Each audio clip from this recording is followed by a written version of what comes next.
One day I'm gonna be everything I wanna be. I don't let it get the most of me.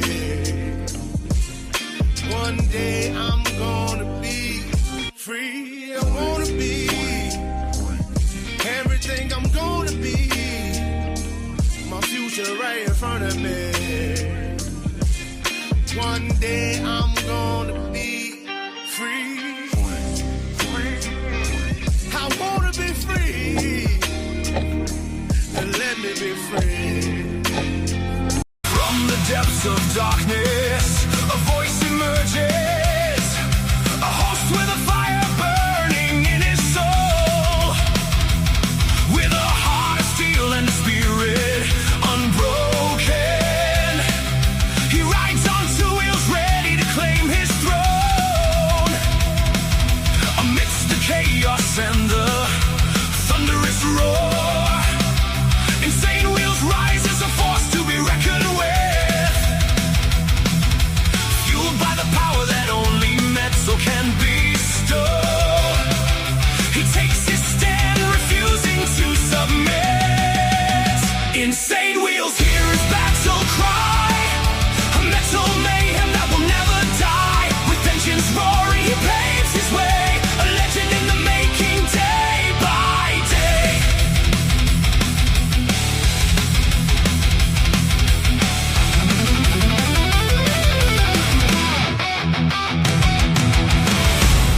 Good morning, good morning, good morning. Ladies and gentlemen, we got a big morning ahead of us. As you guys can see, it is a Felony Friday. Let's get it. All right.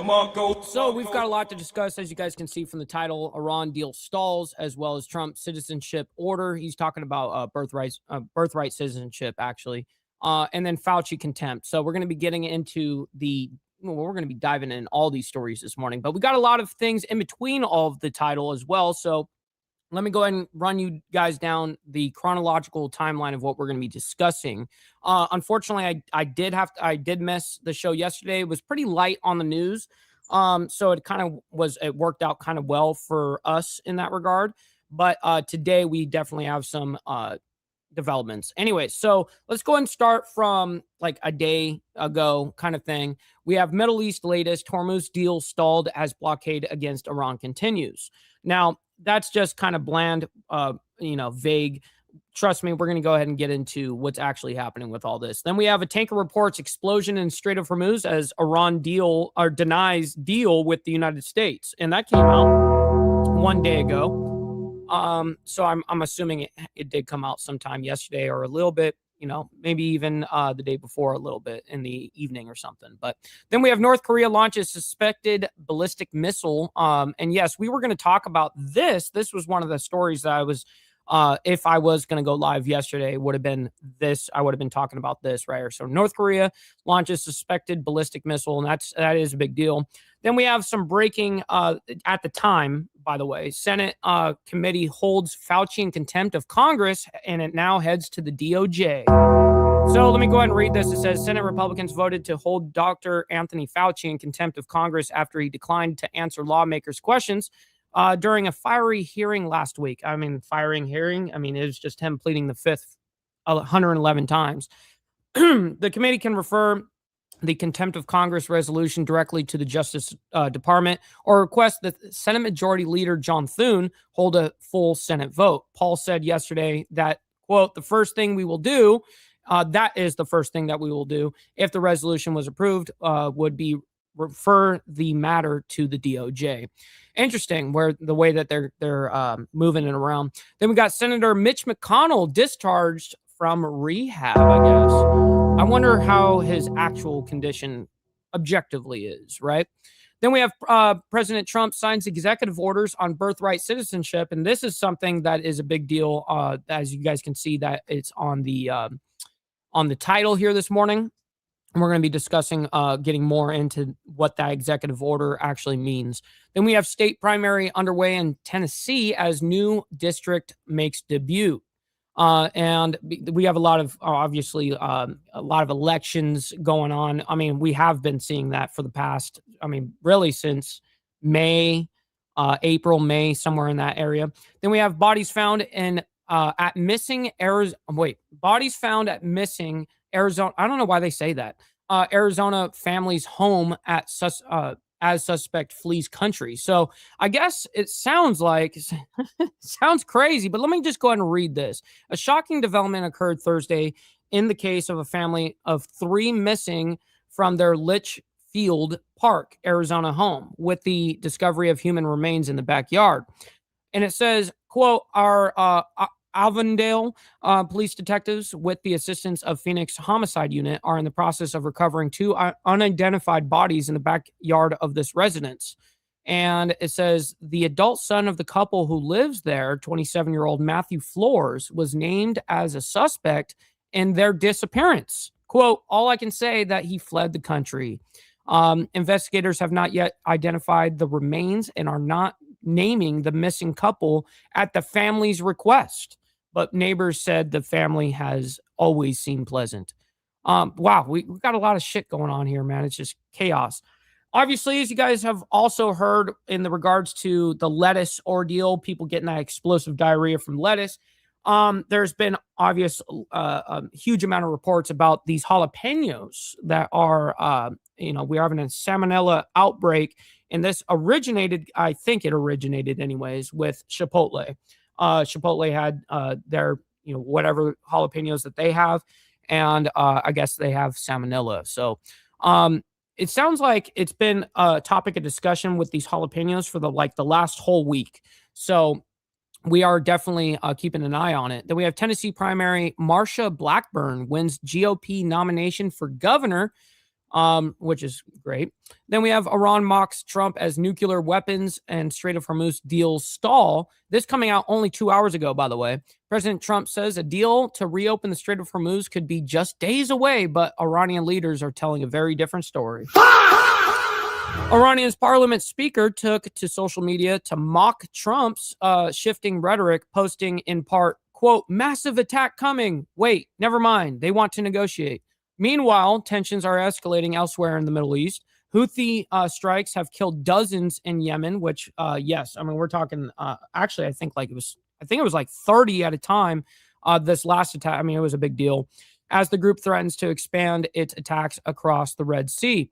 Then we have one last thing here. Suspected stabber sought after Dallas police involved shooting. Now, we've been following that Dallas police shooting a little bit for the last day and a half or so. That's unfortunately, I think it's actually been about 2 days, something like that. But nonetheless, we do have it all ready for you guys. All right, so let me go ahead and do our call to actions, and then we'll go ahead and get right into the craziness of this morning. Make sure you guys hit that like button, double tap that screen if you guys are on the vertical side. I very much appreciate it, and it's free to do so. You know what else is free? Is hitting that subscribe button. This is what we do Monday through Friday, and then, of course, we have members only on Saturday morning, man. It's a good time. Speaking of members, please consider becoming a member starting only at $4.99 a month, making sure we're not breaking the bank out there with anybody. But check it out. This is what allows us to be on these airwaves, as well as have these lights on. So thank you guys for becoming members and staying members. Full side note here, make sure you guys follow my Instagram at BallValveTV, where I post everything behind the scenes of not only my life, but as well as the show. Millennial Food Time, breaking news, politics, all that great shit, man. It's a great way to get a hold of me one-on-one. And we also have a Discord server for all of you legends. Make sure you guys go in the video description down below, and that's where you'll find the invite link for all of us. And as well as, listen, what's awesome about that Discord is we break minute-by-minute news in there. I have a special breaking news segment, so make sure you guys join up. Last but not least, all super chats, super stickers, gifted memberships, and membership signups are, of course, all going to be presented live and shouted out onto the show. But if you guys like to skip that YouTube 30% brutal cut that they take from your hard-earned cash, we have these platforms that are scrolling around the screen at any time. You guys can donate to those, where I get 100% of the proceeds. And of course, we'll read out loud anything that comes our way, just like a normal super chat. So I've got my email up. We're going to be always scanning. All right. Good morning to all you legends, man. Thank you all for being here. Vanguard Critters was the very first one in here this morning. Appreciate you for hanging out with us. We've got Mountain Woman as well. Rabbit of Chaos saying, good morning, Mike. You were missed yesterday. Well, I thank you very much for that, by the way. Yes, it was just a little bit of a slow morning on the aspect of like headlines and stuff. And I happened to like not get any rest that previous night. And I was like feeling like shit. So I needed to definitely sleep in a little bit more. We got KP as well. Good morning to you. Great to see you in the chat. We got Gary as well as brother OG Steve Easy. Yes, sir. Good morning. We got Road Reality as well. That's right. He says, I hold insane wheels in contempt. We got Virginia Chaos. Good morning. We got Misha. Oh, wait, what is it? Meshed learning? Yeah, okay, there we go. What's up? We got meshed learning in here. We got Rolling 3, my brother Dean. Shout out to my man. Let's see. We got Paul as well. Good morning. We got Tootie Bug. Yes, great to see you in the chat, by the way. We're running our way down. Promise. I'm trying to not like get on, it's a lot of people in here that I'm always trying to go through. We got brother So Loud as well. Good morning to you from the boondocks in North Carolina. Appreciate you as well. Look at that stash. David Solomon says, yes, sir. Good morning to you. We got Carrie, my man, as well. Appreciate you for hanging out with us. Brother Slim, always appreciate you. Maker's Mark said yesterday was cancel cut. No, it actually had zero to do with alcohol. And I'm always the first one to say, no, I was hungover as shit. No, it wasn't even that. Wasn't even that. I just didn't sleep very much. Okay, let's go ahead and get into this first story here. We're going to get a little bit of an update from the Middle East from yesterday and the day before first. So let's go ahead and bring this up and we'll quickly get into that real quick. I don't know why my fucking screen started lagging. There we go. Here we go. All right. We're only going to get a little bit of this because this is a lead up to where we are right now, right? Let's talk about the Middle East. CENTCOM posting these images in recent days showing troops conducting small arms training, working in combat information centers, and performing flight missions to enforce the U.S. blockade against Iran. As of August 5th, the U.S. military says that it has redirected 48 commercial vessels, disabled 2 of those vessels, and boarded another 2. Today, Iran also saying that it's in the final stage of drafting an agreement with Oman over the Strait of Hormuz. President Trump, meanwhile, says a deal could be announced in the coming days. I believe it was just yesterday that we were listening into one of his gaggles outside of Air Force One. The press was asking him what's the status of the negotiations with Iran. He said that we would have clarity sometime within the next 2 days. Let's bring in Professor Alon Burstein to discuss the latest on what we do and what we don't know about everything going on overseas. Alon, let's start with this deal that the Iranians and the Omanis are reportedly working on. Yeah, and that's going to be, I mean, that's Oman really stabbing us in the back completely, where they're going, okay, well, we were partner up with the United States. We're going to make this happen. Well, now Oman is starting to go, well, we don't really see any, we only see the strait being closed. We don't see any type of resolution to this. So Oman is basically going over with the IRGC, with Iran, and making a deal to where they get to split revenue when passage happens through the Strait of Hormuz. So we're essentially getting stabbed in the back by Oman. What do we know about it? I'm assuming... Real quick before Alon gets into it, we got brother Steve Easy coming in with the 31 months, by the way. Smash that like. Mike worked hard as fuck. That's yes. Make sure you guys hit that like button, double tap that screen if you guys are on the vertical side. Very much appreciate it. And thank you, Steve Easy, for that 31 months. That's legendary, bro. Thank Very you. little. Thank you for having me, Austin. We know less than usual. I will say usually, and people who follow your channel closely, which of course we're going to know less than usual. They're having their own private discussions. And our reports know that most of the time when we have breaking news, you see me watching my phone because it's constant leaks that are coming out. Yes. We actually know less than usual. Usually there are different news outlets that are very, very good at gathering the information very quickly. Here, what we have is mostly official statements. Even though yeah, usually Reuters or Associated Press are usually pretty quick to be able to announce anything on a global scale, like shape-shifting of the world. They really are good at doing that. And he's right. There really wasn't a lot of information coming out at first. Now, we have a little bit more information now, but not extreme. Statements, we can gain some clarity. So just to situate for viewers what it is that the Iranians and the Omanis are talking about. So this is the Strait of Hormuz over here, and really the two countries. And what he's about to get into right now is basically this, what I have right here. So this was the original setup for the shipping routes for... Well, you see the red there. That's the IRGC's shipping route. And as you guys can see, the inbound traffic into the strait goes in between the Larik Island and Kesem Island. And that's a great way for them to basically collect tolls. That's why they have it set up that way. Now, as you guys can see down below, where the gray shipping routes are, that's the United States shipping route and / the Omanis, right? So it's both of our shipping route in... that's us working together. Now we're kind of getting a little bit of stab in the back where it's like, well, these guys are going to flip over there to the IRGC. That border it are Iran, obviously, and Oman over here. And what the crux of what the sides are talking about now is how are these two countries going to administer traffic through the straits? Now, it's important to note, prior to the war, there were 3 different routes that you could go through the straits. There was a route that went through Iranian territory. Yes, and that's what I was just showing you. And then you'd have the one that just I showed you as well, the Omanian side and the United States shipping routes. And then there's that very center that no one ever talks about, which is actually considered a shipping route that they have classified. Territorial waters, the route that went through Omani territorial waters, and right in the middle through international waters. And all these were open to everyone. What Iran has tried to impose and seemingly is succeeding is that after the war, it's no longer going to be a free-for-all. The traffic is going to be regulated. And according to most reports, the last report was from Ismail Baqi, the actual spokesperson of Iran's foreign ministry. What was reported is that what they're negotiating is that each one of these is going to be a one-way route. Yes. All traffic coming into the Strait of Hormuz and up to the Persian Gulf is going to go through the Irani route, and all traffic exiting will go through the Omani route. That's meant to do 2 things. Yeah, it's meant for them to be able to collect tolls whenever they want, and then the same thing on the other side for the Oman. It's meant to give these countries total control. Iran can cut it off, or Oman can cut it off at any point. There's no 2-way traffic that can continue to flow international commerce. And 2, it's meant to say there is no more international waterway here. There is a theoretical one according to international law, but in practice, they're not going to let ships pass through there. Now, according to what's been reported in a lot of different news outlets, AP, Reuters, and etc., is that Iran is also, as part of this deal, saying, and there are going to be service charges, not taxes, not levies, service charges, security for the ships that are going through that Iran would provide at the rate of between 5 to 7% of each ship, of the cargo worth of each ship going through.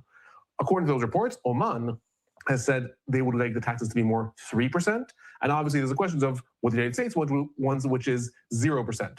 But the biggest aspect to take away from these negotiations, I would say, is less about the nitty-gritty, because we don't know. Again, we will know if and when it's signed. Right. It's the fact that ostensibly the United States is cut out. Like, this was started from yes, and that is us getting. That's what I mean by us getting stabbed in the back. a war between the United States, Iran, and Israel, and then turned into a memorandum of understanding and negotiations between the United States and Iran about how the Strait of Hormuz would be. And now Iran and Oman are deciding on a deal between them. They're not asking the United States, what do you think of it? And the United States is not actually party to this deal. So what happens next pretty much depends on those countries as far as they're concerned. Right.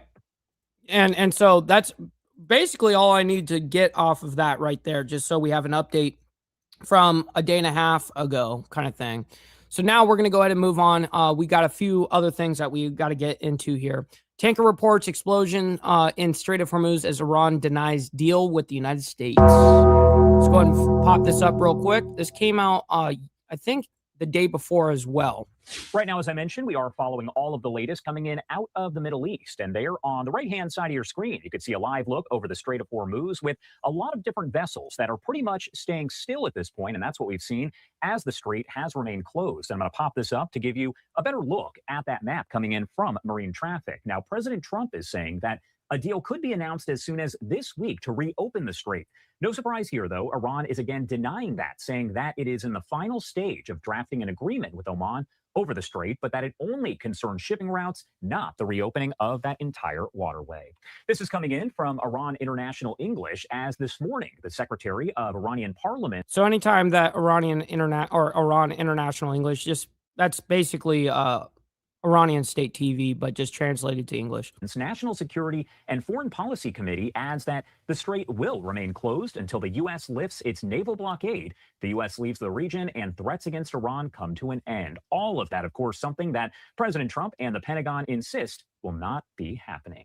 In the meantime, a tanker reported hearing 2 explosions while traveling through the strait. That was earlier today. And again, the information from Iran International English, the UK Maritime Trade Operation, saying that it happened about 9 nautical miles southeast of Qumzar, Oman.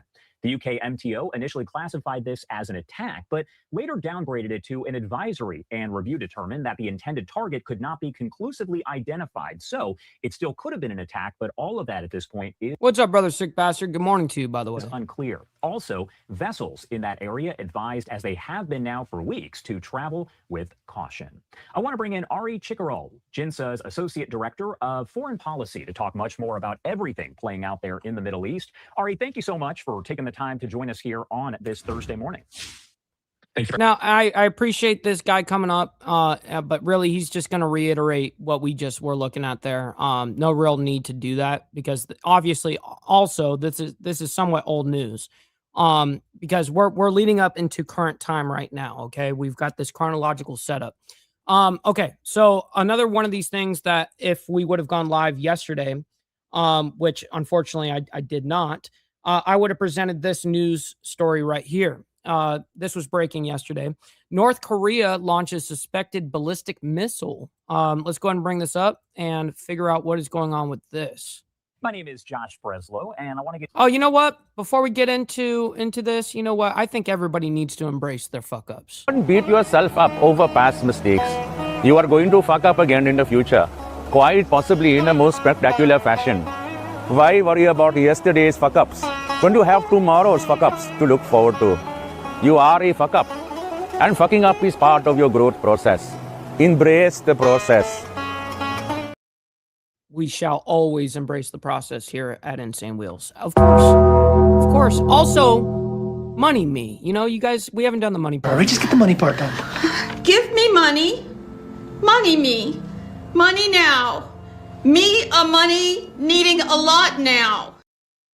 Now that's actual factuals, ladies and gentlemen. Denied. But I still love you guys. All right, here we go. Let's go ahead and play it. Back to some breaking news that we have been following involving Japan issuing that alert after North Korea launched a suspected ballistic missile. Popping this up real quick before he gets into it. We got Richard Smith in the chat saying good morning. And Tootie Bug says, finally got home, Mikey. You're my favorite news disher. I appreciate that, by the way. We got Mark as well. Good morning to you. Great to see you in the chat. Hopefully you're enjoying the morning so far. Definitely know that we are, as well as brother G-O-G-E-G. I don't know why I was about to say G-O-G. Anyways, here we go. Screen right here. This is the initial statement that came in from Japan's Prime Minister's office. This was just a couple hours ago, as they said, emergency alert. North Korea has launched a suspected ballistic missile. More updates to follow. Now, we are learning from South Korea's military, though. They believe this was a short-range ballistic missile that was fired toward the sea, again, just hours ago, resuming the weapons tests days before the U.S. and South Korea begin their annual military drills that North Korea views as an invasion rehearsal. The launch from North Korea's eastern coastal area was detected around 5 p.m. South Korea's Joint Chiefs of Staff saying that was local time, of course, and explaining that South Korea's military has bolstered its surveillance posture and is closely coordinating with the U.S. and Japan. Now, we have some of these images that I do want to pop up. Shit. What's up, No Grow? Good morning to you. Here on your screen really briefly. These were actually provided from earlier on this year as Kim Jong-un toward a munitions factory. Don't I have a soundbite for that?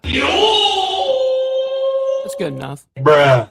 There with hopes of gaining more aerial weapons. And that was his third visit to a weapons factory there in North Korea over the course of a 3-week period. Very likely that he visited others in the coming days. But again, that was from earlier on this year.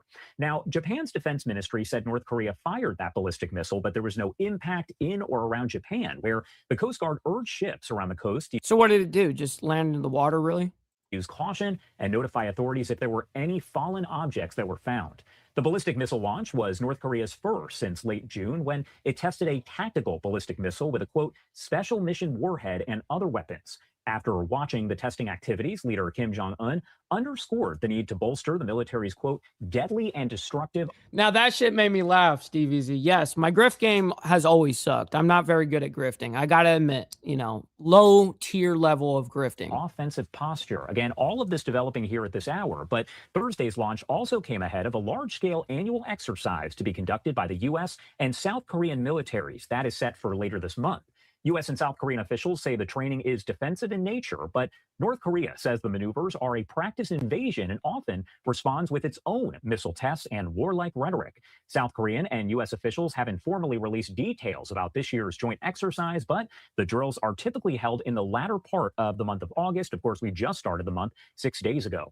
Kim has been focusing on enlarging its nuclear and missile arsenals since his high-stakes diplomacy with U.S. President Trump collapsed in 2019. Experts saying that Kim wants international recognition as a nuclear state so that he can demand the lifting of international economic sanctions on North Korea. The United Nations Security Council resolutions ban North Korea from launches involving its huge stockpile of ballistic missiles. Tests of other weapons, including cruise missiles and artillery systems, are not banned, but experts say they still pose a threat to South Korea. Hell yeah, Barbie. Appreciate that, by the way. The 200 joules making it rain in the chat. That's awesome. Good morning to you, and happy Felony Friday to you. Good to see you. And to the U.S. Now, in early July, Kim supervised tests of a nuclear-capable cruise missile aboard a new 5,000-ton destroyer. After years of prioritizing ballistic missile development, Kim has increasingly turned his focus to naval capabilities, including the construction of a nuclear-powered submarine. In recent years, Kim has boosted his diplomatic credentials by expanding ties with Russia. North Korea has supplied conventional weapons and troops to Russia. And troops, yeah. To support that war. And North Korean troops in the Russian war, they were supposed to be support roles kind of thing. And Putin had them on the front line, and they fucking were actually devastating. They actually did a crazy job against Ukraine. Objectively. Kim also pushing to deepen cooperation with China, the North's economic pipeline. No way. Chinese President Xi Jinping visited the North Korean capital in June for the first time in 7 years. In response to Trump's repeated outreach to restart diplomacy, Kim has suggested talks can resume if the U.S. drops its demand for North Korean denuclearization as a precondition. Popping this up on your screen once again, this is coming in from Japan's Prime Minister's office as they issued more information about that alert, saying, quote, dedicate maximum effort to gather and analyze information and provide the public with information in a timely and appropriate manner, ensure the safety of aircraft, vessels, and other assets, take all possible... What's up, Tiffany? Good morning, by the way. Great to see you in the chat. ...measures for precaution, including readiness for contingencies. Now, this was the instruction by the Prime Minister in response to that suspected ballistic missile launch, and you have this post from the Associated Press. It says, breaking, South Korea says North Korea has launched an unidentified projectile toward the waters off the northeast coast. North Korea has been focusing on enlarging its nuclear and missile arsenals since diplomacy with the U.S. collapsed in 2019. We'll keep an eye on all of these developments as we're likely to get some more information as the... All right. And of course, we're also focusing, we're going to be looking at all of these stories that we bring up. Of course, we do our due diligence and following all of it, right? Okay, so we have, this was breaking yesterday. Senate committee holds Fauci in contempt of Congress and now heads to the DOJ. All right. It's part of the thumbnail today. Let me know what you guys think. And yes, we are at a deal stalled situation. We're going to get into that this morning here very soon. All right, let's go and see what this all means, being in contempt of Congress here. There we go. And we'd be open to seeing that, but would like to do this without objection. Without objection. Seeing no other motions, the question is on reporting of an original resolution regarding... If I may, Mr. Chairman. Go ahead. Seeing no other motions, the question is on reporting of an original resolution regarding contempt of Congress. The clerk will call the roll. We got shut down by that woman. Did you see that? She was like, yeah, you're not going to do that right now. Oh, shit! Oh, shit! What? That got caught on film, too. Senator Johnson. Yes. Senator Langford. Aye. Senator Scott. Yes. Senator Hawley. Aye. Senator Moreno. On behalf of the millions of people harmed by Anthony Fauci, resoundingly yes. Senator Ernst. Aye. Senator Moody. Senator Peters. No. Senator Hassan. No. Senator Blumenthal. No. Senator Fetterman. No. Senator Kim. No. Senator Gallego.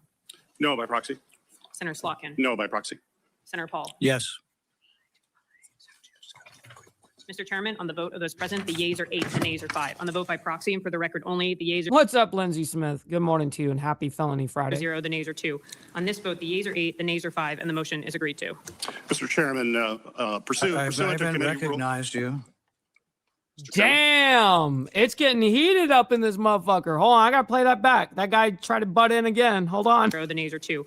On this vote, the yeas are 8, the nays are 5, and the motion is agreed to. Mr. Chairman, pursuant to committee recognized you. Mr. Chairman. Oh, shit. Oh, shit! Oh, ample remarks on this. The chair will limit remarks to 2 minutes. I will give you another chance to state your opinion, which has been amply stated. You have 2 minutes. Well, Mr. Chairman, pursuant to Committee Rule 6B and Senate Rule... Did you see that bitch pop out from underneath the little podium there? She was like, it almost looked like to me she was coming out from under the desk, you know, I'm just saying it looked like... Amply stated. You have 2 minutes. But she was right Mr. there. Chairman, pursuant to Committee Rule... She's like, oh yeah, come down here. Oh, Rule shit. 6B and Senate Rule 26, Section 10C, I'm notifying you that I intend to file minority views regarding this resolution. The clerk will report the conclusion of the vote, and that it is reported favorably. The committee will now proceed to consideration of S4505, a bill to What's up, Extra Surprise? Good morning, Baker in the chat. require the U.S. Postal Service to designate zip codes for certain communities. Senator Ernst. Yes, thank you, Mr. Chairman. All right, so we just watched live there on Capitol Hill this Senate committee voting to hold Dr. Anthony Fauci in contempt of Congress. This all coming after he didn't answer questions last week pertaining to the COVID-19 pandemic. He invoked his Fifth Amendment right over 100 times. So this is breaking news that we're following here in Washington, D.C. And of course, we're waiting to see on social media if we're going to get any lawmaker reaction here coming out of Capitol Hill. But once again, this Senate committee voting to hold Dr. Fauci in contempt of Congress. What does that mean? Contempt of Congress. Yes, and now it's going to end up heading over to the DOJ for their consideration. Refers to the act of defying Congress by ignoring a subpoena or refusing to cooperate with an investigation. Now, this can include not showing up for a hearing, refusing to testify, or failing to turn over requested records. But once again, this all coming here after we saw Dr. Fauci invoke that Fifth Amendment. I don't know why he doesn't just fucking do it. He's the dude is a pardoned. You know, he can say whatever, like the 100% truth, and he's not going to get punished for it. Just say it. Just say what happened, yo. It's over, right?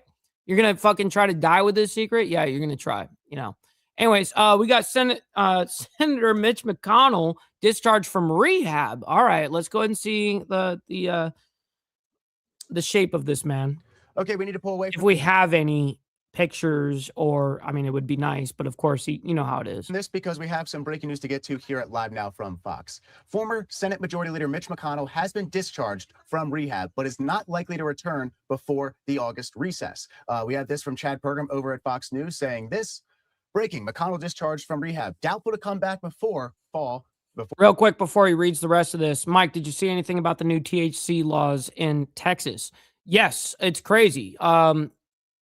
It's fucking crazy. They went after, you know, all the Delta 9 stuff. That's really what they were going after. They're cracking down on the Delta 9, all that fake weed shit that you would see in like, you know, smoke shops or whatever the case is. That's really what they're targeting. But yeah, essentially it's what happened here in Alabama as well. And that happened, that must have been late last year when it changed. And so Texas did the same thing. And for them now, I mean, you get caught with like a joint, you're fucked.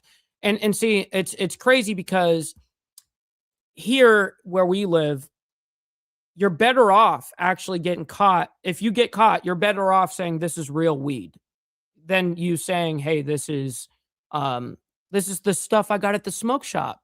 That's felony level shit.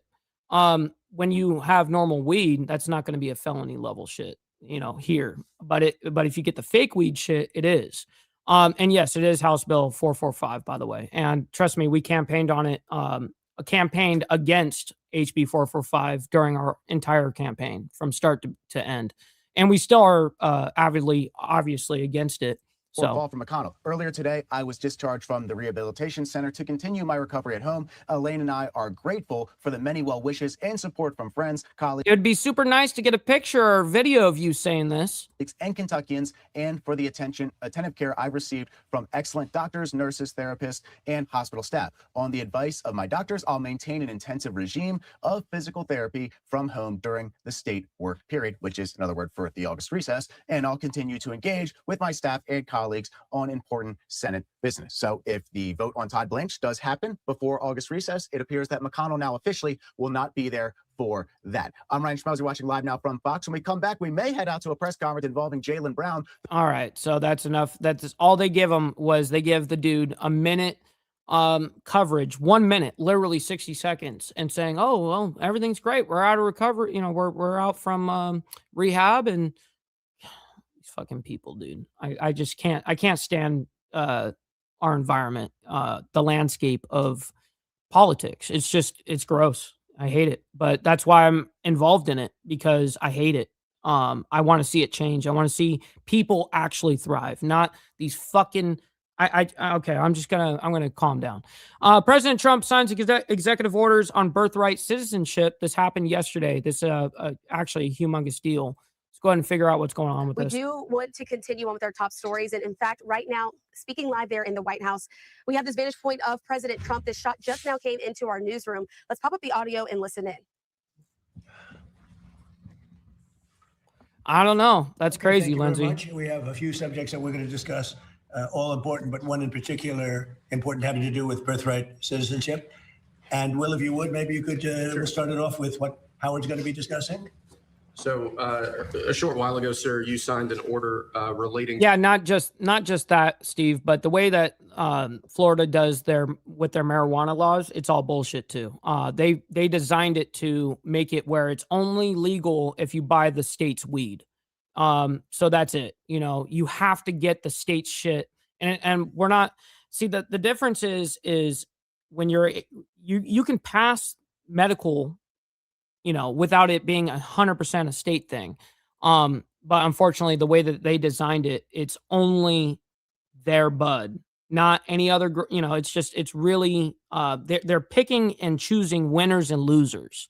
And I fucking hate that. It should be a free market. If you're going to have this as a business and people are legally allowed to do it, you can't have it specialized to just your people. Fuck that. To the polysilicon industry. This is a series of trade and tariff actions under Section. What's up, Jack Talcott? My man, good morning. We're about to watch him sign a executive order right now on birthright citizenship. 232, intended to ensure that domestic polysilicon manufacturing is properly supported and protected from overseas dumping and offshore threats. Howard can speak more to the details, but polysilicon is incredibly important in the chip making industry and a number of other industries as well. And like many of your previous trade actions, sir, this is intended to ensure that we're onshoring manufacturing capacity, that we're onshoring our own supply of critical products, and that we're protecting American industry from malign foreign actors in that space. Thank you. So polysilicon is sort of the foundational product that makes. Yeah, see, Mark, they don't allow you to grow your own weed. Like in context of Florida, what we were just talking about there, like you're forced to go buy it from the store. You're not allowed to grow it yourself at all. Silicon wafers that become the AI chips and the chips that are in our phones and everything. So the president's policies have brought 50% of production into America. But we need the foundational products made here. Otherwise, you know, we're making the products here, but we need the supply chain here. So this will bring the supply chain here. We're setting prices so that the Chinese can't dump anymore. And we're setting tariffs to say, build it here. We've got the industry here. It's too small, and it's going to explode under your leadership. And we're having massive numbers of, I guess you'd call them factories. Yeah, I mean, it's the same thing here. We're theoretically in Alabama too, right? You know what I mean? But I'm just going to light up my counterclockwise tobacco now, right? Perfect. Now we're ready. There are plans built having to do with the manufacturing of chips more than we've ever had before. Intel, we're very proud of. They've done incredible. They've really been an incredible company. But we're doing some unbelievable business. Chips will have a big percentage of the chip business by the time I leave office, which could be a long time. Who knows? But it could also be fairly quick. They say 2.5 years. We're going to find out. But I just want to say that it's an honor to have worked with a very smart group of people. And we're bringing the chip business back into the United States in a very big way. Jameson, do you have anything to say about that? Sir, I think you need to put this in the context of everything else that's happening. Manufacturing productivity is the highest it's been in years. We haven't seen any growth like this for forever. Under President Biden, the last part of his presidency, he lost 220,000 manufacturing jobs. The president has stabilized this. Now the manufacturing jobs are going up. So all of these indicators on manufacturing are happening, and it's because of tariffs, it's because of trade actions, it's because of the investment credits you've given people, the tax credits, everything you're doing, the energy policy, all of it is bringing manufacturing back here, protecting American workers and American jobs. Well, tariffs are bringing it. Okay, it'd be nice if we could actually get into, you know, the actual signing of this, but they're going to monologue for a minute. There's hundreds of billions of dollars worth of dollars. Charlie Rose, good morning. Money that we've never seen anything like it with no inflation. By the way, everyone said, oh, there'll be inflation. We have very low inflation. We brought inflation way down. I inherited the worst inflation in the history of our country. They say 48 years, but I say the history of our country, and from the Biden administration, and we're bringing it way down. So real quick, let's hit the like button, everybody, like Virginia Chaos says. Absolutely. Double tap that screen if you guys are on the vertical side. I very much appreciate it. You guys don't have to like all the craziness around the world, but you guys can like it from me and what we're doing here. So thank you guys for that. The numbers that I mean, beyond the money being brought in, the number of factories being built in our country is more now than we have ever seen before. There's never been anything like it. and you're going to see the results. And you're seeing the results already in construction jobs because they're being built all over the country. But in another year, as they start to open, there's never been, we call it the golden age of America. That's what it is. Now, if we could talk, Steve, maybe you could discuss what we're dealing with on birthright citizenship. We had a very unfortunate decision in the Supreme Court concerning birthright. It was close, but a very, very unfortunate decision. So we're making adjustments because it's very unfair. This was done for a different reason. This was done right after the Civil War. This was for the babies of slaves. Yes, and that's exactly right. He's factually right about that. What's happening now, people are building businesses around it. From wealthy people are building businesses around birthright citizenship. That's not the way it's supposed to work. It's a disgrace. They're buying their way in. And we're not. That's exactly what he was alluding to when he said factories. Yeah, data centers. And honestly, dude, I can't believe that any of us are pro data center, to be real. We got Lindsey Smith saying we're low on defense missiles, Mike. Yes, I'm very aware of that. I'm going to let it happen. So, Steve, if you will, please. Yes. So today the president signed these 2 executive orders here relating to birthright citizenship and birth tourism. As the president mentioned, the 14th Amendment was passed exclusively in the aftermath of the Civil War to ensure that the children of slaves would be citizens. It had no other meaning and purpose outside of that. And that's been clear, obviously, since the day that it was passed. You can go back and you can read the congressional debates. This is not something that's even seriously contested by anybody.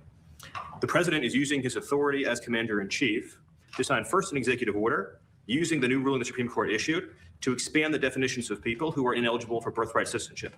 That includes, for example, alien enemies of the United States, members of foreign terrorist organizations, and large categories of people who lobby and act on behalf of foreign governments. And so with taking this action, it ensures that large numbers of people who wrongly would be getting birthright citizenship will no longer be eligible for those benefits.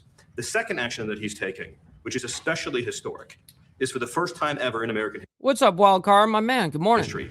To ban birth tourism.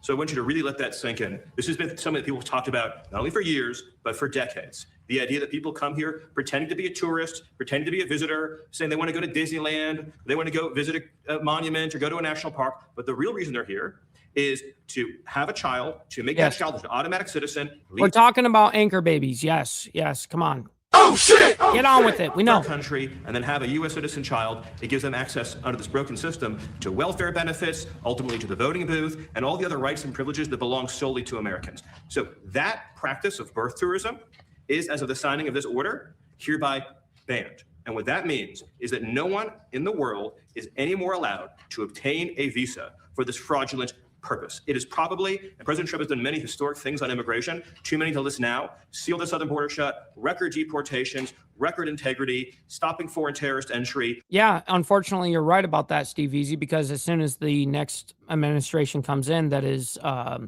mean, it doesn't even matter if this next cycle, it's another Republican, but eventually, once it goes over to, the other side, they're going to executive order against that, and unfortunately it's just a temporary fix. And unless you can get Congress and the Supreme Court to approve this shit, unfortunately it's not going to stick forever. Right. Record reduction in drug seizures, dismantling criminal cartels, dismantling the gangs, right? Everything he's done that has been so unprecedented. I would put this in the top 3 in terms of importance because it ends what has been one of the gravest and most egregious abuses of the American system, and it keeps American citizenship sacred. Thank you. Okay. Mr. President. Big stuff. That's a big deal. Please, go ahead. Thank you. On the birth tourism executive order, what are the plans for enforcement in terms of cracking down on birth tourism hotels this common purpose? So we're cracking down very big crackdowns, and this will give us the bigly crackdown right to do it in a much more forceful manner. But they've taken birthright citizenship and they've made a joke out of it. And we're actually the only country of size, I think just about the only country, period, that does birthright citizenship. I thought we were going to win it at the Supreme Court. Unfortunately, we had a bad decision. Very unfair decision. Our country suffers because of it, and we're ending it a different way. Mr. President, at the Supreme Court, John Sauer, the Solicitor General, did not have an answer as to how many individuals take advantage of birth tourism. Is there a number that you I'll can tell you cite? right now, hundreds of thousands, okay? Hundreds of thousands. You have one man came in with a family, said he had 56 children. Another one came in, they said they had 98 children. This was not what it was for. This was meant for the babies of slaves. It was right after 1 week or 2 weeks after the Civil War ended. This wasn't for wealthy multi-millionaires, billionaires coming in and we're talking about the 14th Amendment here. And yes, that the actual reason for what it was made for was for the babies of slaves. Objectively, I mean that's historically what it is. Unfortunately, the Supreme Court read it differently. bringing 15, 20, 30 children along with them. It's become a big business, and we're ending that business, please. What makes you confident, Mr. President, that this will pass constitutional muster? I think it will. I think, in fact, I asked a very talented person named Will Scharf, who's standing right behind me. Do you want to discuss that, Will? You felt pretty strongly about it. The law is absolutely clear. What we're talking about, as Stephen said, with respect to birth tourism, something that used to happen incidentally, where somebody who happened to be on vacation here went into labor early and had a baby. This was sort of a relatively small problem. What we've seen in recent years, though, is organized rings, at times criminal rings, setting up a system whereby tens, hundreds, thousands, tens of thousands of people can come to this country in an organized fashion and give birth here purely for the sake of obtaining birthright citizenship. This order takes a number of different actions intended to combat those sorts of organized practices. We look very heavily at denying visas to people that we have reason to believe are coming here for that purpose. Visas both for putative parents, but also for the people organizing these rings. There's also obviously a law enforcement component. We'll have a full fact sheet released on this soon, but what we're doing is taking legally validated means that are clearly within our disposal and targeting them square on to this birth tourism industry. There's absolutely nothing in here that runs afoul of any of the Supreme Court's opinions on the subject. This is frankly, it's action that's overdue. And I'm thankful that President Trump is finally taking decisive action to combat this issue of birth tourism now that it's been queued up in the way that it has as a result of the Supreme Court's opinion. This should have been done a long time ago. This should have happened years ago, but we're taking care of it now, please. Thank you. Can you help us understand how you distinguish between a tourist and a birth tourist? Well, I'll let you discuss it, please. Yes, happy to. And so, by the way, that's an excellent presentation. Thank you, Stephen. For those of you who want to do your research on this, Section 215A of the Immigration and Nationality Act gives the president this authority. 215A of the Immigration and Nationality Act. Very rarely used, probably one of the strongest laws in the entire federal code, gives him this power. And that's not the only, but it's the main statutory authority that's being used in this order. So birth tourism is by definition a fraud on the American system, on the American taxpayer, on the American visa.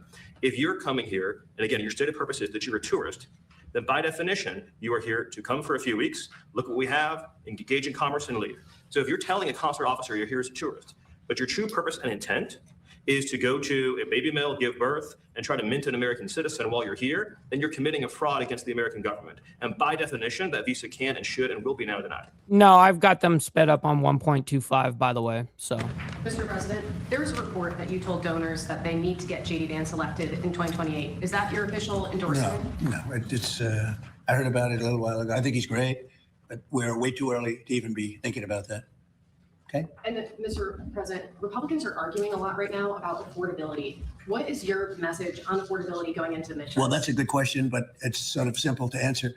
I inherited the highest prices ever. I inherited the worst inflation in the history of our country. And we have done an amazing job. And oil prices now are coming down very rapidly. If you look at what's going on, it's down to 75. When I started the very important excursion into the Islamic Republic of Iran, it was a very important excursion because they can't have a nuclear weapon. Otherwise, the whole world would get blown up. We're not going to let that happen. Not only us, not only the Middle East, the whole world would have been catastrophic. We had no choice. We had oil down to less than 2 in many places like Iowa. Oil was down to, gasoline was down at numbers that people hadn't seen in years. $1.85, $1.95 for the past Tuesday. I was in Iowa at a stop, and we had $1.95, another one, $1.85 a gallon. And we'll see those days pretty soon again, based on everything I see, as soon as the war ends. And the cheapest I personally saw it here was in northern Alabama, because when I moved here, it was during the worst of the worst. So like we were spending anywhere from $5 to $7 a gallon. I mean, that's where it was in Southern California. And the worst it ever got to was like $7 and I think it was like 35 cents or 40 cents, something like that. Anyways, yeah, it is fucking crazy. And then when I moved here, the cheapest it was during that time, when Trump took over and all that shit, and oil was fairly cheap in the beginning. It was like $2.20 a gallon, $2.50 in that area. I think it's going to end pretty soon. I don't think they can. What's up, go Chad much Stacks? longer. Good morning. Has a deal been reached to reopen the Strait of Hormuz? Well, I don't want to say it has been. It's sort of open right now. You know, we have a thing called the blockade headed up by the U.S. Navy, and we control it. And now we control it, but they can always shoot something. They always have something or drop a mine. And if you have one mine sitting out there, you sort of mess things up because people don't want to take their billion-dollar boats and accidentally get hit by a mine. But I think we're doing very well. I just, you know, I'm involved in the negotiation. I think we're doing fine. It could be said, yeah. Mr. President, have you lobbied any of the undecided Republicans who will vote tomorrow on Todd Blanche's nomination? I will lobby if I need to. I will lobby very, very diligently because he's outstanding. He should be good. I mean, I can't imagine he's as good as there is in the country. People have such unbelievable respect for Todd Blanche. So hopefully that won't be necessary. I spoke to some people. I did. But hopefully it'll all work out very well for the country because you're not going to find better than Todd Blanche. Will you reach out to Senator Murkowski, Senator Cassidy, for instance? Let's see if we need anybody. I'll reach out to whoever I have to, but anybody voting against him would be doing a great disservice to the country, please. Mr. President, the deadline for Representative Max Miller to withdraw from his race is coming up next week. Do you believe he should withdraw? Well, I'm not going to get involved in that. It's a very sad situation. And I know Max very well, but it's very, very sad that a situation like that takes place. Yeah. Do you think the DOJ should prosecute Non-answer. Dr. Fauci? Well, you know, they prosecuted. Oh, that's a yes. That's what we were talking about earlier when we showed that the Senate committee had basically come up with the vote and found Fauci in contempt of Congress. Yeah. And so then it'll be moved over to the DOJ. To get involved in that. It's a very sad on Dr. Fauci. a situation like that takes There we place. go. Yeah. Do you think the DOJ should prosecute Dr. Fauci? Well, you know, they prosecuted Peter Navarro and they prosecuted Steve Bannon, two very decent people, over something that essentially was never prosecuted before. And there are sort of telltale signs of similarity. And they went to jail for a number of months over something that I saw one of the analysts said they used to laugh at it in the Justice Department when something like that was referred.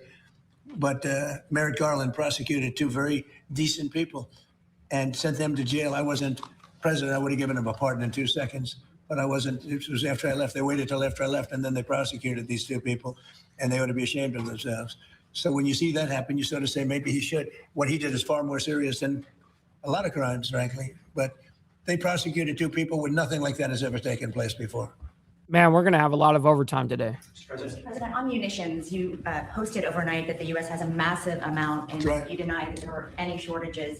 There is a supplemental request for $21 billion to restock. So why is that request still there? If there's Well, because we need more all the time. I mean, we need more. Look, we gave tremendous amount to Ukraine. The Biden people did. And they were given free of charge. No charge. No charge. Billions, hundreds of billions of dollars. And fortunately, I built up so much during my term. I rebuilt the military and also loaded it up with a lot of stuff. And we have certain types of munitions that are very powerful, that we have virtual unlimited supply.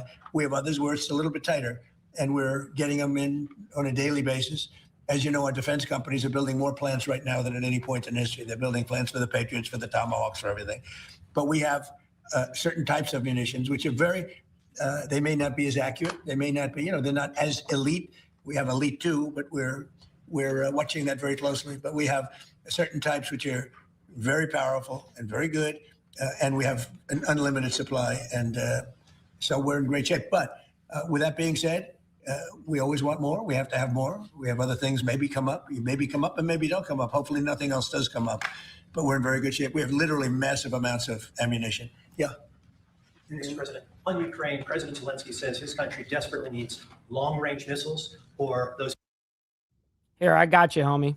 Stop the cap. Patriot missile batteries. Is that something that you're... Well, I mean, we want missiles too. When Biden gave him so much, Biden gave $300 billion worth of ammunition. When I left, it was full, and he gave a lot of it away. Now we're rebuilding it, and we're using munitions that are very powerful, very good, but we wouldn't have been using them. We could have used something else. But these are a little bit older type, equally as effective.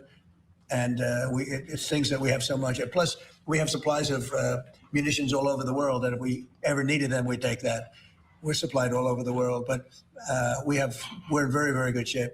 Russia seems to have increased their attacks on I know, civilians. yeah, I know. That must be a concern to you, Mr. President. Well, look, we're not involved from the standpoint, we're separated by an ocean, but I hate to see 25,000 young people a month get killed, and that's what's happening. Between Russia and Ukraine, they're losing on average 25,000, mostly soldiers, a month. And, we're working on it, and I think we're making progress, but it's a violent, very violent war. There's a lot of hatred in that war, a lot of hatred between the two leaders. I settled 8 wars. I thought this would be maybe one of the easier ones, and it turned out to be the most difficult. But progress is being made. Thank you very much, everybody. Thank you. All right. There we go. So let's go ahead and move on into this next story here. We got bodies found at this Arizona family's home as suspect flees the country. So this is going to be a wild ordeal. It says a shocking development occurred Thursday in the case of a family of 3 missing from their Litchfield Park, Arizona home, with the discovery of human remains in the backyard. Quote, our Avondale police detectives, with the assistance of the Phoenix Homicide Unit, are in the process of recovering 2 unidentified bodies in the backyard of this residence. What the fuck? The adult son of the couple who lives there, 27-year-old Matthew Flores, was named as a suspect in their disappearance. And it says, quote, all I can say is that he fled the country. Well, here we go. Let's go ahead and bring this up. Figure out what the fuck is going on here. Into live now Jesus. from Fox. I am Andy Mack. We do want to showcase some live pictures that we're getting in from Southern California, Brentwood to be exact, in the LA area, as a water main break in Brentwood. Oh, Jesus Christ. Who cares? What? Why would you even include that in this fucking thing? Yeah, let's get to the real story. Avondale police say those human remains have yet to be identified, so it's not clear whether they're linked to the couple that police have been searching for. They also say that the suspect in this case, 27-year-old Matthew Flores, has fled the country. A shocking development Thursday in the case of a family of 3 missing from their Litchfield Park home with the discovery of human remains in the backyard. Our Avondale police detectives, with the assistance of the Phoenix Homicide Unit, are in the process of recovering 2 unidentified bodies in the backyard of this residence. And the adult son of the couple who lives there, 27-year-old Matthew Flores, named a suspect in their disappearance. All I can say is that he fled the country. Investigators have not yet identified the remains and are not naming the missing couple at the family's So the homie just fled to Mexico or some shit? request. But neighbors tell us the family has always seemed pleasant. The dad there, we see him every once in a while, very, very friendly, but we don't talk too much. Just whenever we say hello. Mostly the people that come outside is just the older couple. Police say a welfare check requested by the family launched the investigation on Tuesday. Family members of this residence called us reporting that they expected their mother, father, and adult son to be at the residence. Upon arrival to the residence, our Avondale police officers did not locate anyone inside the residence. Damn, that's a fucking crazy fucking house. That's a big-ass house. Found inside the home alluded to foul play, though they could not tell us how long the family's been missing for or how long the remains have been in the yard. A large amount of blood and evidence to us that there was an attempt to conceal that. One neighbor told Fox 10 he did hear a disturbance in the area of the home Tuesday morning. There was a little bit of yelling, and I don't know exactly who from. And those who saw investigators digging in the backyard called the whole thing disturbing. We were pretty, spooked by it. We didn't know that was going on just right behind my younger sister's window. And I never thought anything like that would go on around here. Police could not tell us why they believe Matthew Flores fled the country, only that he is a suspect in this case. Anyone with any information on his whereabouts should contact police. In Litchfield Park, Taylor Wirtz, Fox 10 News. All right, that's enough of that. Let's see if they actually have anything else in here that is going to be of substance, or because we've got a lot to get through still, and we're already an hour in. So we're going to move on. So salmonella outbreak, linked to the jalapeno. It's like expanding big time. This is something that's been followed by this whole lettuce situation from Mexico that Taco Bell had, and everyone's making jokes about, explosive diarrhea and all that bullshit lately. Well, now for the last week or so, this salmonella outbreak of jalapenos from I'm not really sure where the supply is from, but I do know that Chipotle was using them, and I guess they have replaced that supply from all of their joints or whatever the case, because I saw they made a whole statement on it. but it's saying it's still expanding. So let's see Welcome what's back going to on Live here. Now from Fox. I'm your host, Anna Marsick.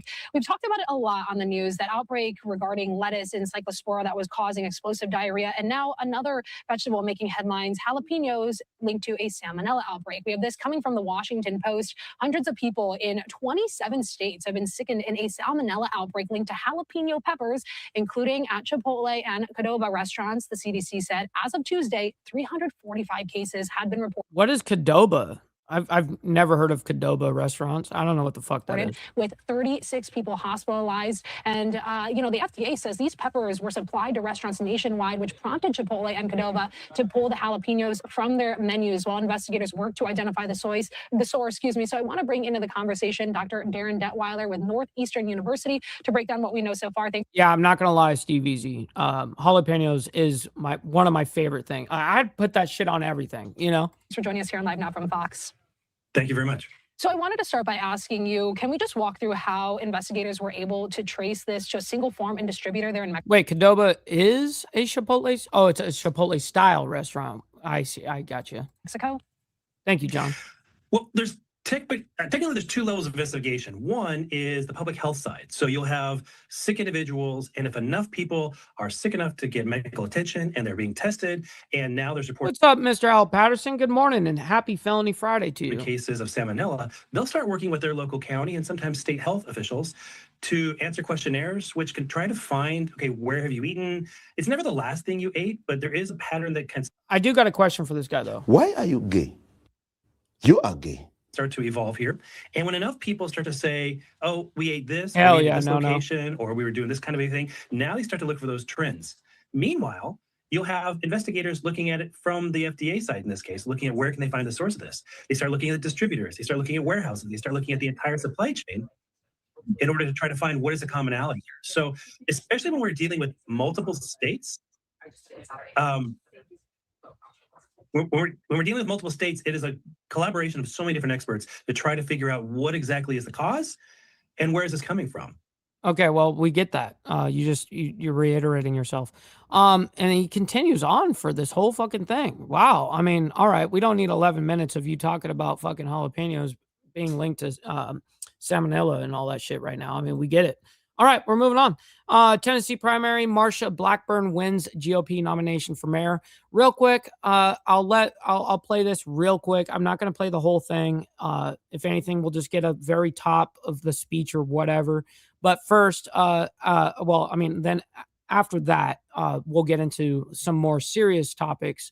Iran mocks Trump as nuclear weapons, and Strait of Hormuz deal stall. So we got to get into the main story here, which is that. So let me go ahead and bring this up. We'll bring up Tennessee primary real quick, and then we'll get into business. In as Marsha Blackburn set to come out on the stage as she's having kind of her own Morgan Wallen walk up. Grateful to Hey, I don't care about her walk up. You know what I mean?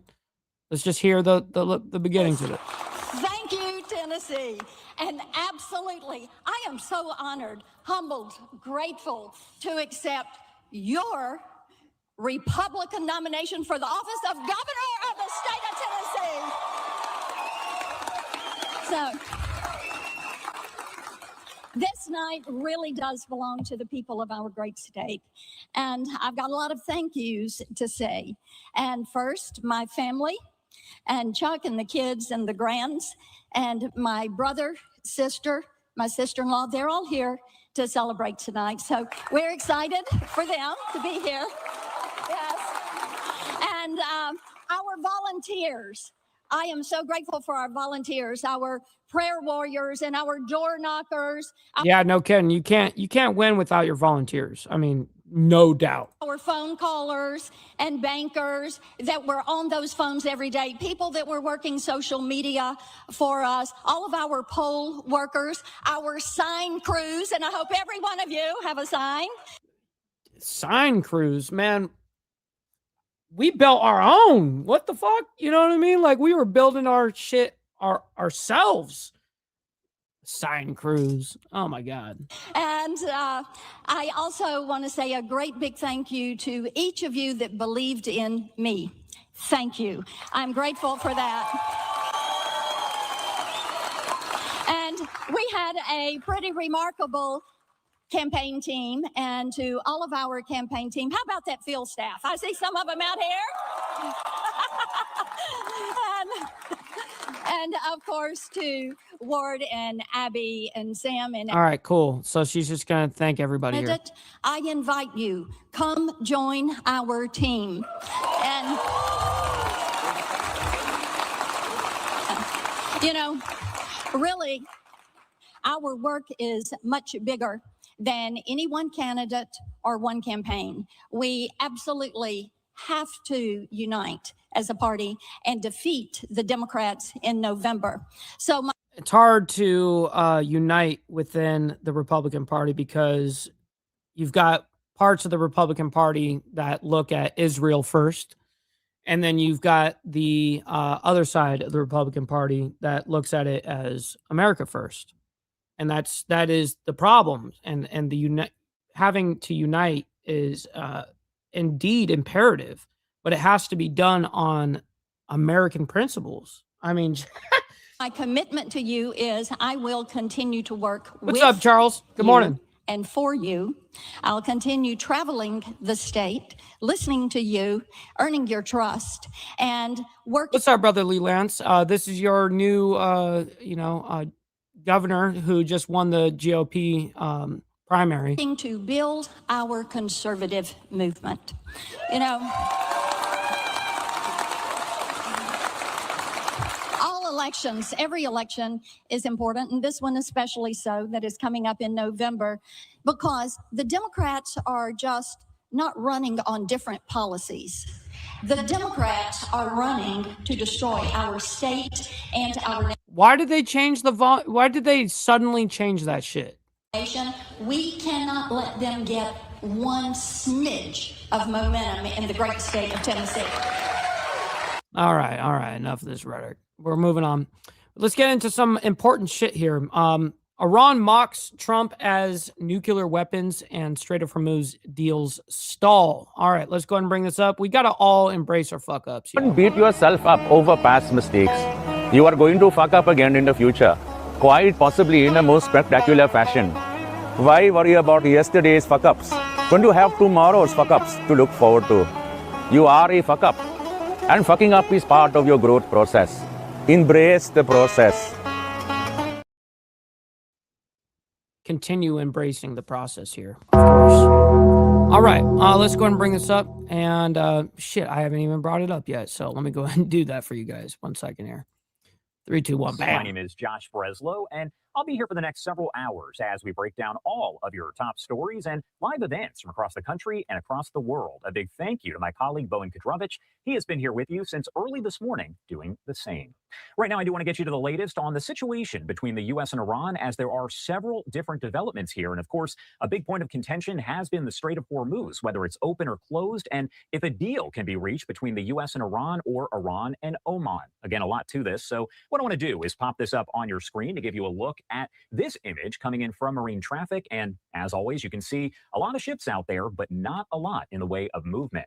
Now, we continue to follow all the details because President Trump still says that a deal with Iran to reopen the strait could be. Yes, that's a fact, by the way. We haven't even announced it. Yes, we're 8 minutes into overtime already, and we still got this and a whole nother story to go through.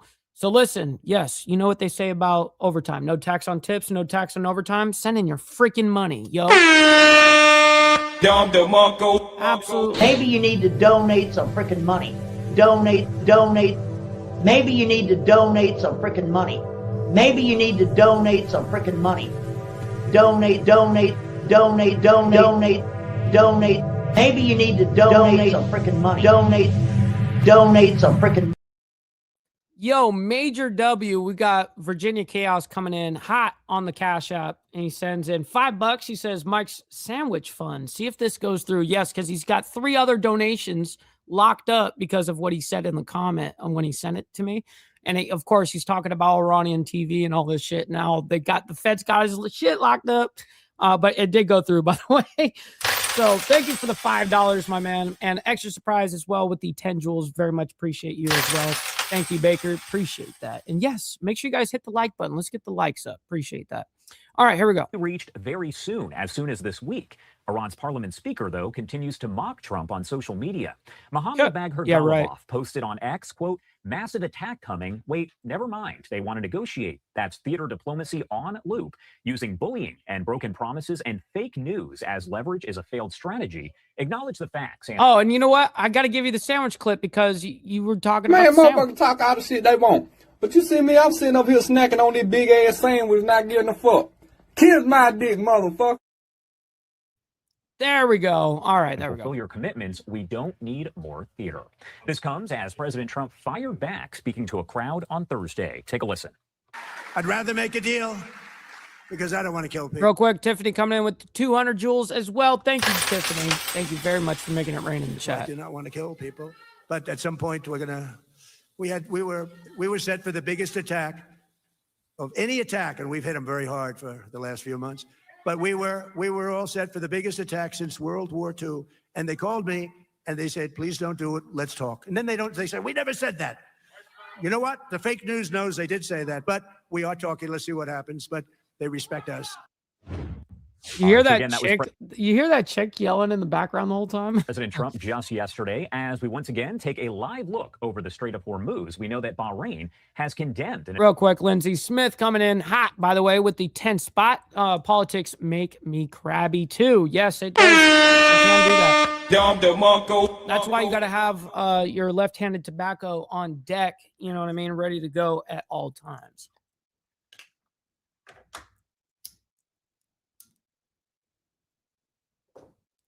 You know what I mean? Very much appreciate that, Lindsay.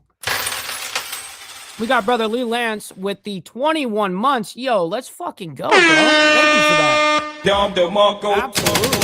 Thank you for that, for believing in us for 21 months, man. Attack by the Iranian-backed Houthi rebels on civilians in Saudi Arabia's Nahran region, calling it a, quote, dangerous escalation. We do know from Iran International English reporting the ministry said indiscriminate projectiles injured several civilians and expressed support for measures taken by Saudi Arabia to protect its security and its infrastructure. Bahrain also calling for international action to hold the Houthis accountable and cut off their sources of funding and weapons. Reuters also reporting now that... Oh, shit. Brother Lee Lance as well, throwing in some craziness on the Cash App. He says, happy Felony Friday. Yes, sir, with the 5 spot on the Cash App. Thank you, Brother Lee Lance. That goes a long way, man. Appreciate it. Officials from Turkey and Pakistan are in Saudi Arabia so the 3 countries can sign a joint defense agreement. Right now, I want to bring in Rich Coco. Of course, we always bring him in to talk about the very latest happening there in the Middle East and really all across the region there. Rich, thank you so much, as always, for taking the time to be here with us. Good morning, Josh. Happy Friday. Happy Friday. Now, right off the top here, I talked about kind of the mocking that's been done by different officials, high-ranking officials over in Iran of President Trump, especially or essentially saying that everything he says is theatrical in nature. And what do you kind of make of that? And what does that say? Because it's probably not surprising to see that coming from Iran as President Trump says that a deal could be reached very soon.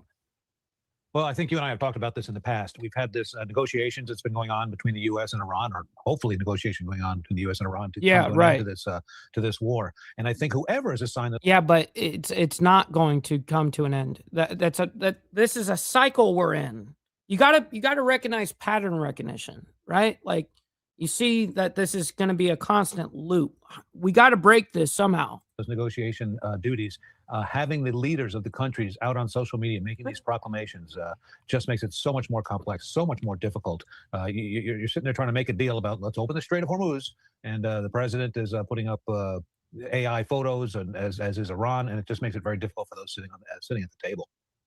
And I'm going to pop up the Strait of Hormuz again. We show it quite a bit here. As you can see, there's not a lot of movement, but it seems as though there's a lot of debate back and forth as to whether the Strait, and this has been going on for months now, but whether the Strait of Hormuz is actually open to traffic or not. You have President Trump saying it's sort of open right now and that the Strait needs to be open completely. Yeah, they're averaging about 20, I think it was 28 ships per day. That's down from 200 ships a day. Then you have Oman saying that the deal there is really just about shipping routes. Can you explain where things kind of stand from our understanding?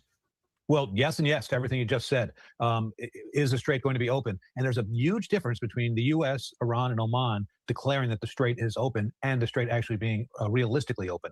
I'm looking at the image you have up right now. You see all those ships, hundreds of ships on the north side of the strait there, unable to head back south and get out with their cargo.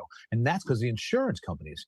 So even Thank though you for that, Mountain Woman. Hopefully you be safe out there. Always appreciate you. Proclaim the strait is open, the insurance companies are holding their own ships back because of the cost, because of the risk, and until they're comfortable saying the strait is open and the reality of the strait being open. Really, hell yeah, I appreciate that, Mountain Woman. Thank you very much. There are two different things, and it has to get open. I mean, we'll go back to the beginning of this war, and everything was, the Iran cannot have a nuclear weapon. Iran cannot have a nuclear weapon. Well, we don't even talk about that anymore so much. It's all just the strait has to be open. The effect on the local, regional, and global economy is enormous, and the nuclear weapon issue seems to have been delayed until this one becomes resolved. And it's interesting you say that because I just popped up a poll there. I'm not sure if you can see it, but it's on the bottom of your screen and essentially says, which should be the USA's biggest focus in Iran right now? And again, the options there are stop the nuclear program, reopen the Strait of Hormuz, or both equally. If you want to vote, just scan that QR code there on the bottom right-hand side of your screen or go to livenowfox.com/connect. We, of course, as always, want to hear from you, and you're going to watch those updates. Yeah, not interested. So they're going to go ahead and talk about a little bit about the Houthis up here. I want to see this because this coming out from the Israel War Room here. Heading to Asia, that is very, very short term and needs to be resolved right away. You can clearly see how that has become the priority. That as well as so the Houthis attacked Saudi Arabia, leaving 11 civilians injured. Keeping this war minimal. The risk you're talking right there about the Houthis attack on Saudi Arabia. The risk of this war spreading regionally and beyond is very, very high. Just like a matchstick. Somebody lights this off, and one of these attacks goes awry, and real problem. So that as time drags on, the problem continues front and center. And those boats are coming in real time. Again, you can scan that QR code, bottom right-hand side of your screen, or go to Live Now. Don't care about that. I don't care about your poll. I want to see this from Reuters here. Imminent coordinated attacks from the north and south by Iraqi militias and Yemen's Houthis under the supervision of Iran's Islamic Revolutionary Guard Corps. That is according to a senior Saudi official who spoke Thursday with Reuters. Now, the official who spoke on the condition that they could remain anonymous said intelligence reports from Saudi Arabia, the U.S., and other regional countries indicated civilian and economic sites could be targeted, including energy infrastructure, ports, and airports. Saudi Arabia had also observed drones and missiles being moved, suggesting coordinated operations from both directions, again, according to officials. Can you explain the role here of Saudi Arabia, but also the role of the Houthis, because they are an Iranian-backed proxy? Yeah, we all know that here. We've talked about that a billion times here on this very channel. And shit, we talk about it daily, actually. So no need to rehash it. Iranian International English comes out with authorities in Dashti County said controlled explosions could be heard near the city of I can't say, I don't even know how to say that. Komorj in southern Iran's Beshir province between Friday morning and noon. The local governor's office did not provide further details about the planned explosions. Not really sure what those planned explosions that they're talking about on whose side. And Bahrain condemned an attack by Iranian-backed Houthis on civilians and civilian infrastructure in Saudi Arabia's Nigerian,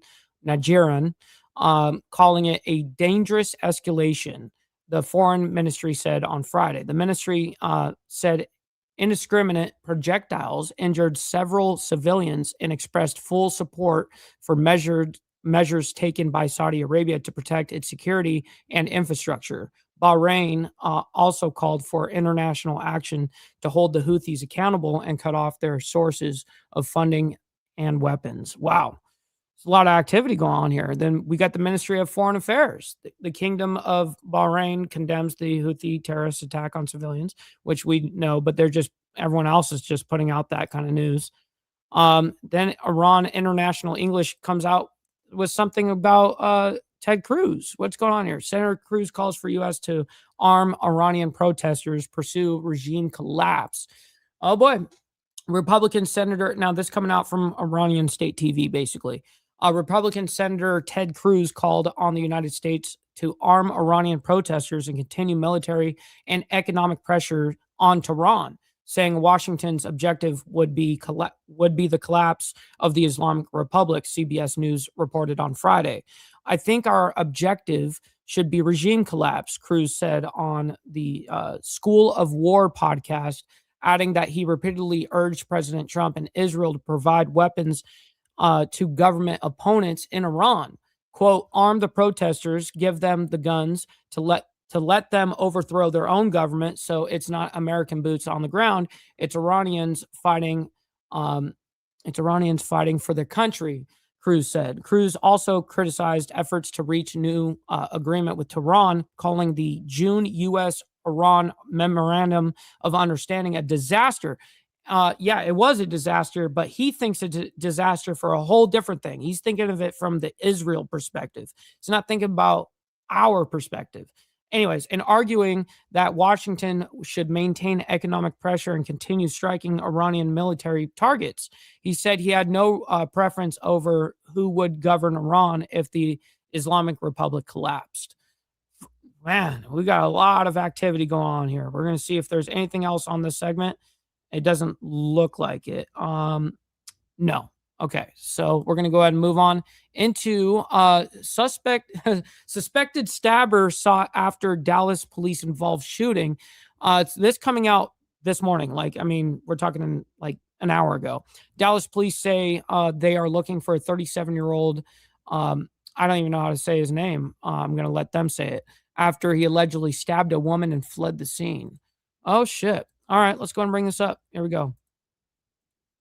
Officer involved shooting, and we're looking for a suspect. He is 30. Can you fix the audio, please? 37-year-old Isadora Melo Munoz, and he is believed to have stabbed a woman at this scene and fled. He is described as a Hispanic male. He's approximately 5'5" and weighing 140 pounds. If you see this man, please call 911. Do not.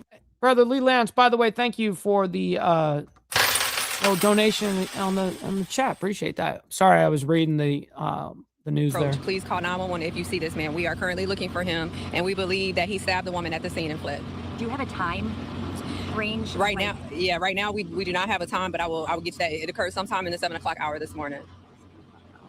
Okay, can you get yes, sir. Motobomb, Virginia. Good morning to you, kind sir. anything on the condition of the woman involved?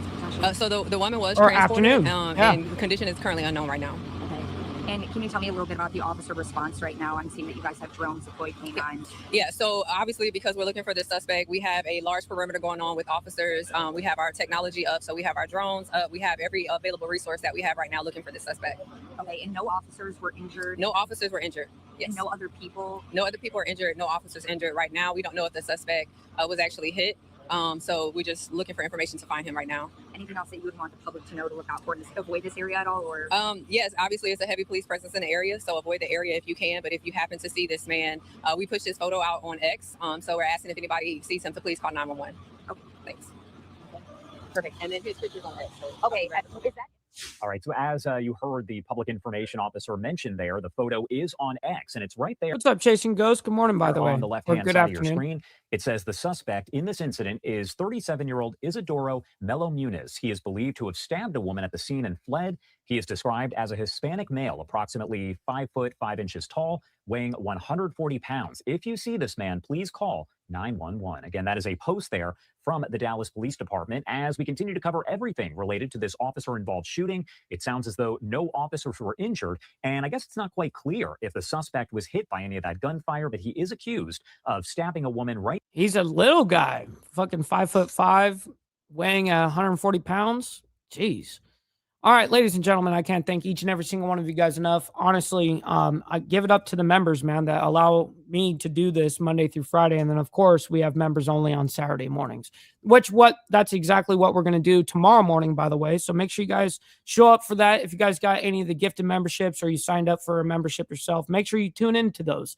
It's a good time. We don't discuss any of the political crazy shit going on. We actually have a fucking good time. So anyways, listen, much love, honor, respect, everybody. Be safe out there. God bless all of you guys. We'll see you guys very soon.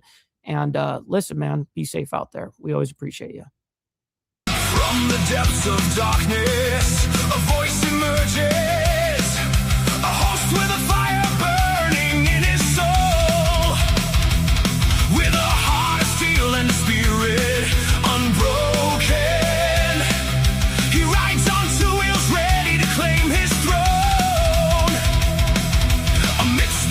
chaos and the thunderous roar.